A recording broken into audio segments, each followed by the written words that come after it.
From Fox News to Real Housewives, you may have seen this guy before. So can you talk about how you got that gig? Yeah, what's crazy is I still don't know exactly who at Fox News found me. Most of my clients do find me on social media. Did you ever think like, okay, I can play sax and piano like with maybe in a band or like in my room, but you know, going out and doing it for money is a different thing.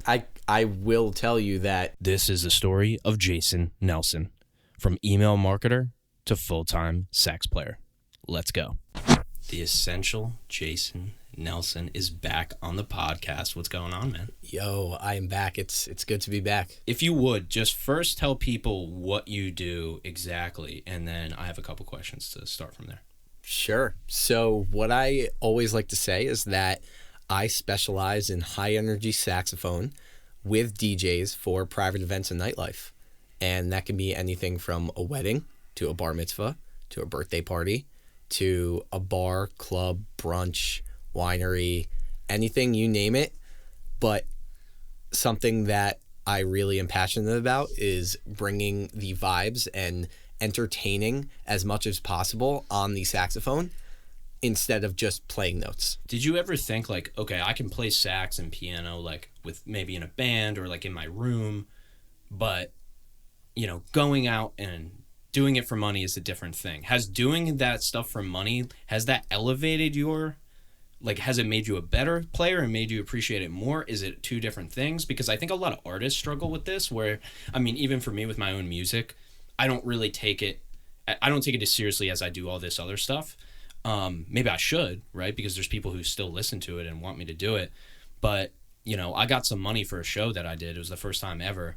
And it like switched my mindset. I'm like, oh my God, I could have just made money from this the whole time. Mm-hmm. And I didn't have to start a business and do this other stuff. I will tell you that there's no shot in hell that I'd be able to afford my lifestyle now if I just played, you know, gigs with bands, or if, you know, I played at a coffee shop or something like that, or any other facet in music that wasn't a little bit more lucrative. And I'm very thankful that in the wedding industry, there's a reason I play mostly weddings. Yeah. So, you know, it's that once in a lifetime purchase that people make. And while a lot of musicians do not want to play weddings because they are, weddings require, it's a little bit more pressure on you and it's a little bit more buttoned up. And if there's someone who wants to be able to curse more and be a little bit more laid back and whatnot, weddings might not be the way to go. Totally fine.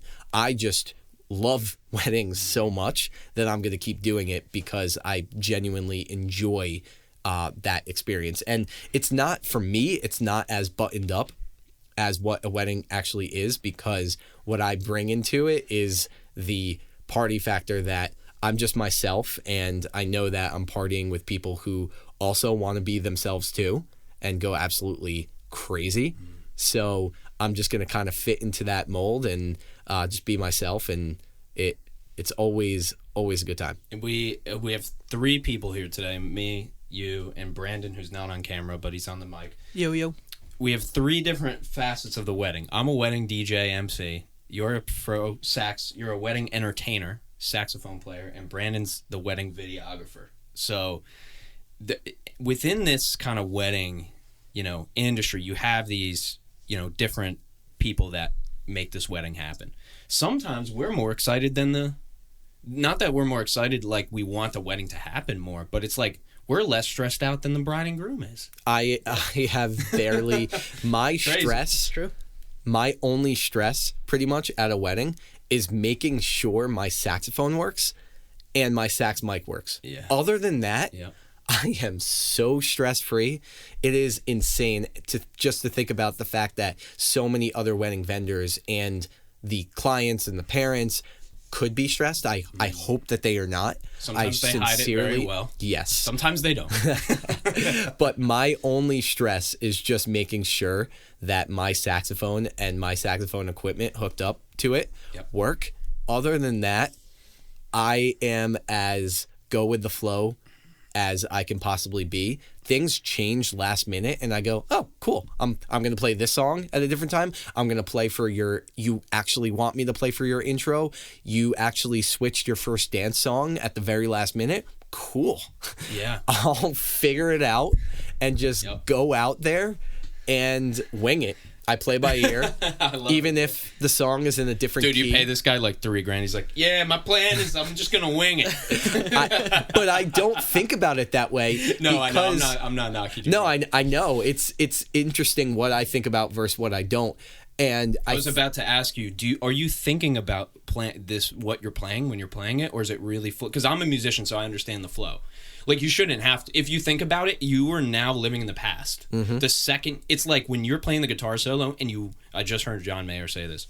John Mayer was talking about most guitarists, they're thinking about what they're going to do for the solo. So then while the solo comes, they're not in the moment. Yep. Right? So there's got to be some of that with you. Are you like consciously thinking about these songs, or is it really so natural? Like, is it like me with emceeing where I just have to kind of go up and start talking and it'll come out, you know? Yeah. I think that, especially with a lot of guests on the dance floor at a time, I am always watching where I'm stepping. I wear sunglasses too, so it makes it even harder to see. I sometimes have earplugs in, so sometimes it makes it even harder to hear. So I'm trying to pay attention to everything else that's going on besides just the music. Because I know that there's a lot of moving parts and people are living in the moment. People are genuinely just trying to have a good time, dance, let loose. And I think about how can I do the best to elevate that. So if I go from group to group on the dance floor, and if I see that you're not really fully in the moment and you're not as energetic, I'll probably back off. But if I see the group of guys that are going on the ground and like waving their hands in the air and pushing each other around, to a certain extent, I don't want to be in the pushing environments because, drunk people, they can accidentally hit my sax. It happens all the time. I don't want to get pushed and shoved around, but I want to be in the environments where people are going nuts, because I know that if they're going nuts and they see me going nuts, it's only going to make them go absolutely more nuts, which is going to be 1, more fun, 2, more memorable, and 3, I always think about this from the photographer and videographer perspective. They want to get the best content possible. And I know that bringing the energy to certain groups on the dance floor is only going to make that content that much better. We love that. Yeah. I'm glad to hear it. This is perfect. Yeah. It's a two-way street. No, if anything, like, there's the very cookie cutter schedule to a wedding, right? And you kind of know what you're going to get ahead of time most of the time. But when something unexpected happens and there's someone like yourself that brings that extra boost of energy, our cameras are locked on you. We're going to be conscious of that, and we're going to get those moments, Yeah. So. Yeah, that's it. And like, it's literally like, there's some weddings where you have the combo and it just clicks, it works. It's like the video guy's a pro. The DJ is not Mr. DJ Cooley Fresh, yep. where it's like, my playlist is fucking sick. He's not that guy. He's just a regular dude who just doesn't want the limelight, give it to the bride and groom, right? And then you have somebody like you. That's a wild card for a DJ. I mean, now we got this guy. Like, we want you to amplify our music, right? So then the guests can have an even better time. Like, when that clicks, when the maitre d' is not up your ass, when the wedding planner is not plannerzilla, when the bride's not overthinking about everything that's happening. Those weddings, man, like, you should basically not have to think. Like, if we all have to think and put our heads together at every second of this thing, like, it's just not gonna work. Like, it needs to be. This sounds like a little bit out there for people who aren't doing weddings, but especially for our age group, for people who are now getting married, you got to think about that. And that leads to really the idea, or I wouldn't say problem, but I guess challenge that people have of finding the talent for their weddings. Like, you got to find somebody that fits your personality, or fits the personality that you want there. And I think people lose that. I think they try to buy off price, or, this DJ's cheaper than that one. Yeah, I don't know how they do it because I'm on the other side of it. We all are, but you probably experienced that too, where it's like if you have to sell somebody on you, like it's probably not right. Any time that I have to, if I follow up with clients who reach out, or sorry, leads who reach out, if I'm following up more than twice and they haven't gotten back to me, I know that I'm not getting their business, and that's totally fine. Because the clients that are booking me are the ones that are following up with me and saying, hey, Jason, I reached out to you. I heard back once, but you said you would let me know. I get back to people very quickly. Yeah. But the clients that are booking me are the ones that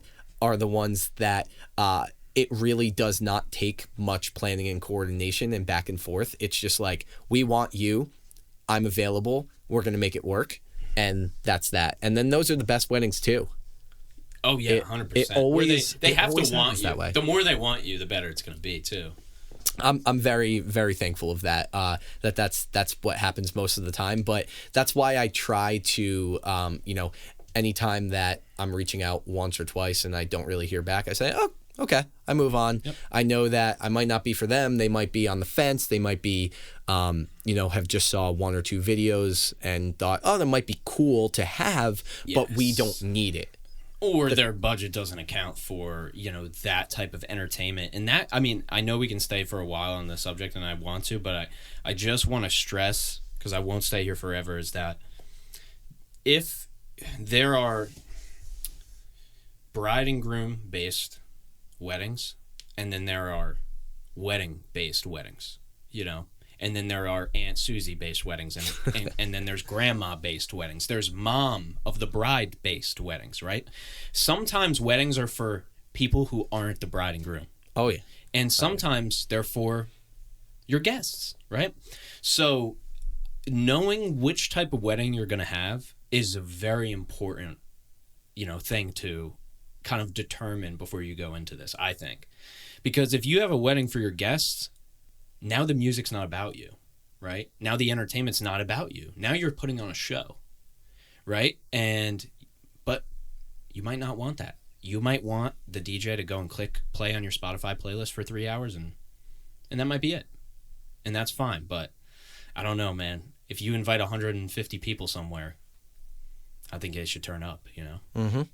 I agree. And one thing I will say is that a lot of brides and grooms out there, especially in New Jersey and New York, they love the bar DJs in Belmar. They absolutely love it. I think it's an awesome bar too. I love it. I love house music. I love the fist pumping house music. I play along to it a lot. In my opinion, the way I play the sax works best with that kind of music. And you don't just do weddings. I think the most notable was seeing you on TV for doing the national anthem. So can you talk about how you got that gig? Yeah. What's crazy is I still don't know exactly who at Fox News found me and said to their team that I would be a good fit. I just know that they had a segment last year that they wanted to promote for National Saxophone Day, and it was in the heat of the primary elections, or I think that's what was going on last year, something like that. I don't know, dude. There was a lot of very intense the primaries. Yeah, that makes sense. Political talk going on the news at a very heated election cycle. Mm-hmm. And I think they brought me in as comic relief, and besides the national anthem was not comic relief, but the segment that I played later on where I taught the broadcasters how to play the saxophone, and they all played and squeaked, and it was hilarious. The audience is looking at this clip of you teaching them how to play the saxophone. Such a badass. What was that experience like? Yeah, that was so going into it, I asked one of the producers if any of the announcers played the saxophone prior. No, none of them did. None of them had really any experience. And from what I remember from when I was 10, just learning, it took me and other sax players in my 5th grade class at least a week just to get a note to come out, because it's not like a trumpet where you can just go and like something will come out. With the reed and mouthpiece alignment, it requires a technique. So I was really nervous that they rented these saxophones. I set them up for them, and then nothing would happen. But luckily, they were able to produce a note. They might have squeaked through it, but you were surprised that I was surprised, and they put me on the spot and compared me to Kenny G, and they're like, "How do you get?" I'm just the only person they can come up with that. I mean, everybody too. What other sax players do you? Exactly. So I remember one of the announcers said, "Is that what you call them? Anchors, announcers, Yeah, anchors." Yeah. One of them said, "How do you get to be Kenny G?" And I paused for a second and said, "Practice," because Kenny G. I'm a big Kenny G fan. You're so practical, Jason. You're way too practical, dude. Something that Kenny G is really passionate about, and has spoken about for his whole career, is put in the work and practice. And what's funny is I do not practice the saxophone. I put in the work in my career in so many other ways than practicing how to play the saxophone. Because at this point in my saxophone career, I'm not getting any better at the instrument. And I know that, and I don't care. I want to get better as an entertainer, and I want to get better at weddings and doing the best I can do to bring the energy and bring the vibe to your wedding. I want to play weddings all over the world. I was very thankful that back in May, I got to do my first international wedding. International, national, what is Puerto Rico international? To me, it is. Yeah. You don't need a passport, but I'm going to Aruba for a wedding next year. If it's not America, it's international. Well, it's part of the U.S. It's Are you sure? territory. Yeah. But, yeah. So my point is that I said that was the first thing that came to me, especially because I was on live television. But I watched that back and was like, did I really say that? I don't even know if I believe in practice, but I believe in practice in other areas. Well, it was also, they kind of put you on the spot for that anyway. They did. It was a good answer, though. It was a good answer. Like, it wasn't like it's not like you stumbled on your words. Like, you got it. Thank you. That was it. No, but it's a good answer in the meaning, like, if somebody took that advice, it would work. Right. Yeah, and what you just said, Jason, makes absolute sense in terms of also what Sully was saying. Like, they don't know what you're doing from a musical standpoint most of the time, but they're going to notice a different from, like, can this guy entertain or can he not? So you honing in on those skills and getting those better, your audience and your, clients, they're going to notice that more than if you can hit your notes faster or more efficiently. Yes. You know what I mean? Those things probably matter more. There's a difference between being a really good bedroom musician and then being an entertainer. And that difference is you being in front of people a lot. Like, there's great sax players that can play in a band, but if you told them, come out of the band and go into the audience and now play, not a lot of them could do it. But that's because they don't have the experience. So the key to your work is practice. It's just practice doing the thing that you do, not the thing that you don't do. I can sit here and rap my whole set in my fucking garage, but it's not really, other than the memorization and really embedding it in my head. You don't have a set. If you had a set, you would practice the set. Of course. Right? And you've had sets before that you've practiced. But it does depends. Like, if I'm going to do MC a wedding versus I'm going to play a rap set, two different forms of practice.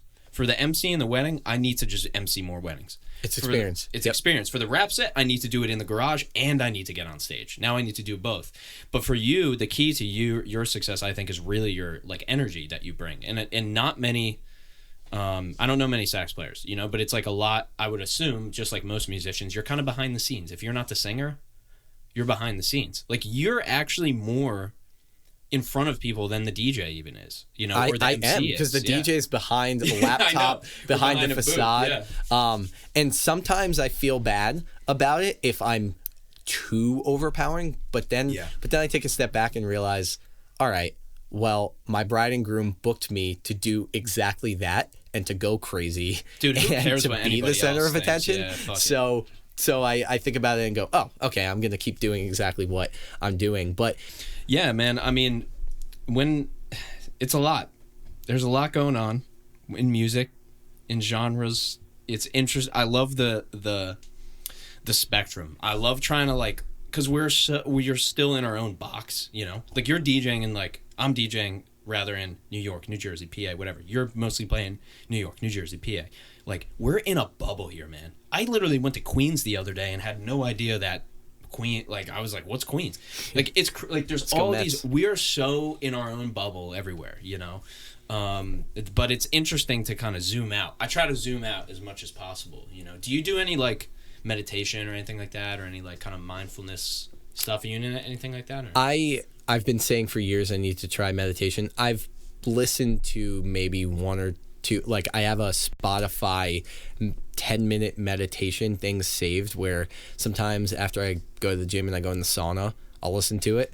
Or if I'm at the beach just by myself, I'll listen to it for a few minutes. But really want to get into meditation. But something over the past few years that I've been doing in terms of mindset is I listen to Jay Shetty a lot, almost every single podcast.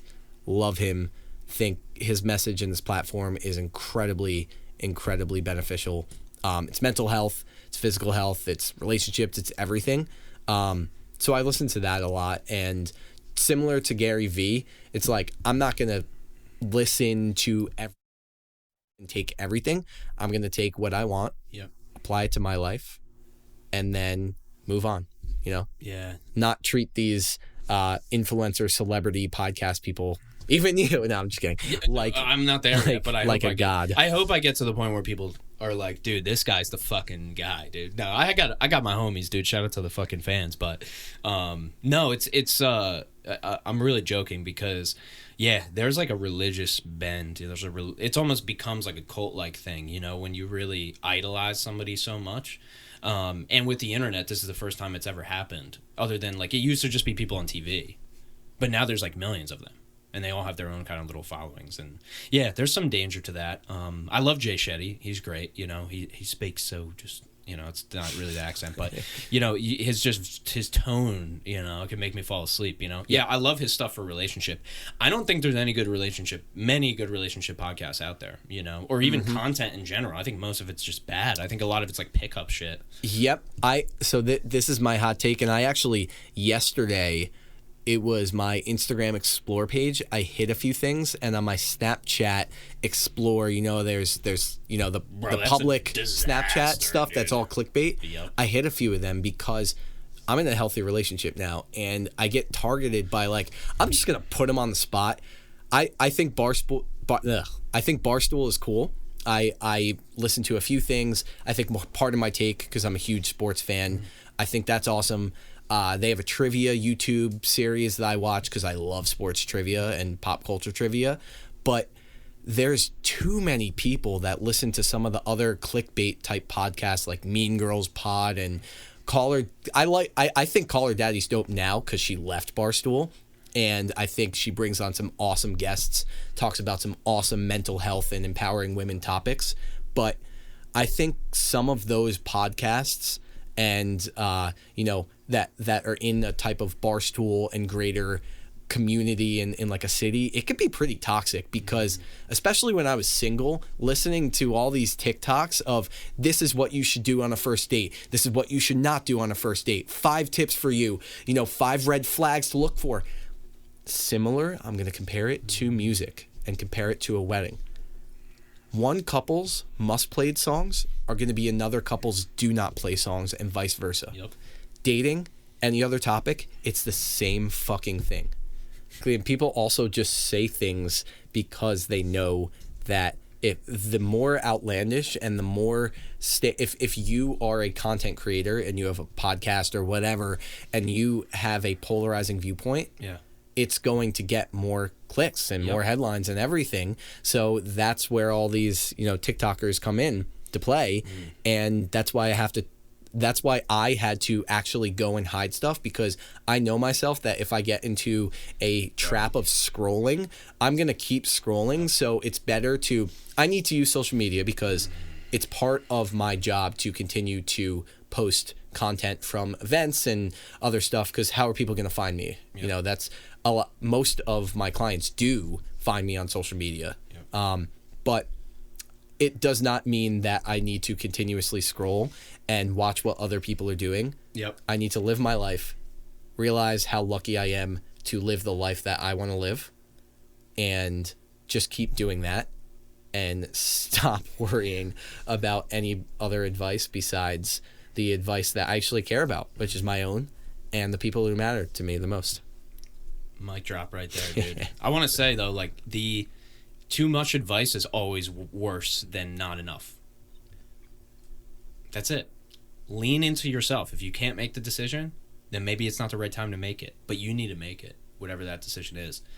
In terms of your career, do you look towards the future in terms of, like, I would love to be doing these weddings in 10 years or 15 years? It's kind of a, big question. But do you have, maybe I'll posit it in a different way, which is, do you have other aspirations within sax playing and entertainment and what you're doing other than what you're doing now? That's a great question. I think about it a lot. And when I think about it a lot, I definitely get stressed out because even though I'm thankful that what I'm doing right now is working, I do think about the future. Like we talked about earlier, the future is going to change. It's never going to stay the same. And I love what I do so much in the present, and I'm thankful to be able to work on the weekends, but still have several weekends off, not because I'm not booked, but that I choose to not be booked to spend with my friends, with my girlfriend, go on a trip, go on a vacation, and not worry about necessarily playing a wedding. And I want that to continue. I know, though, that if I get to the point where I want to have a family at some point in the future, it's only going to get harder to plan activities and trips and all these things. And as anybody who works on the weekends in any sort of event industry will say, you can't have it both ways. I know that. For right now, I've been, prioritizing what's most important to me. Obviously, I need to pay the bills, so I still need to do majority of weekend work needs to be work. But I know that as much as I can control it, I will. But other areas that I really want to explore, I really want to, even though the trajectory is a little bit riskier and it's not as set in stone as playing a wedding, I do enjoy the thought of one day getting on stage with a massive DJ like a Calvin Harris or a Diplo or a Steve Aoki, them bringing me out and saying, "You guys ready for the fucking essential Jason Nelson?" And I get up there and I do exactly what I do now. When the moment comes for something like that, I won't be nervous. I'm more so, excited for the possibility. But I will say that years ago, probably when I was talking to you in 2019, I was, and this is going to get real deep, but I was like, if I die tomorrow, I feel like I didn't do all that I want to do. If God forbid I died tomorrow, I'd be a lot happier with where I'm at than where I was 4 years ago. And that means that I gave something a shot. So even if I never get to the place where I perform with a Calvin Harris, with a Diplo, whatever, it's okay because I do genuinely enjoy the balance. And I'm also afraid of, Drake says, the top is lonely or whatever, what that quote is from that song.